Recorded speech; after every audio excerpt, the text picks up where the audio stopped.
मैं टेंशन ना लो। अस्सलाम वालेकुम भाजी। मैं एक मिनट कर दूँ। वालेकुम अस्सलाम। भाजी ऐसे ऐसे के सारे पहले बताएंगे ना वो दूर था नहीं। हाँ जी। वो आज जैकेट नजर नहीं आ रही। मेरा वो जैकेट छोड़ दे भाजी। अच्छा जी। ये कहते हैं लड़ाइयाँ बढ़िया हुई है। आज बिना फर्क कर देते सी बंदे दा। पूछो ना जी। भाजी नवी जैकेट नहीं। भाजी बस कुछ नहीं, ये तो बड़ा कमाल की जैकेट है। मैं ये जैकेट पाके -20 -50 कितने भी जा सकता भाजी। अच्छा जी। ये तो भाजी ठंड तो इतना बचाओगी, तुम की याद रखोगे भाजी। ये कितने जैकेट है? भाजी बहुत नहीं है, ये जैकेट है 500 पाउंड की। ओ 500 पाउंड दी। जी जी।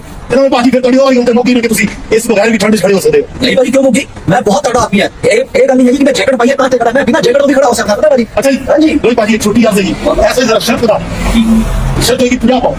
50 पाउंड अगर ਤੁਸੀਂ 1 ਮਿੰਟ ਇਹ ਜੈਕਟ ਲਾ ਕੇ ਖੜੇ ਹੋ ਮੈਂ ਤੁਹਾਨੂੰ 50 ਪਾउंड ਦਿਆਂਗਾ। लो भाजी लग गई क्या ਭਾਜੀ ਜਿੱਤ ਗਏ ਆਪ।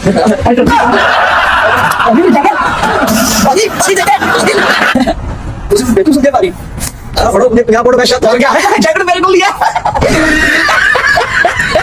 मैं क्या सुना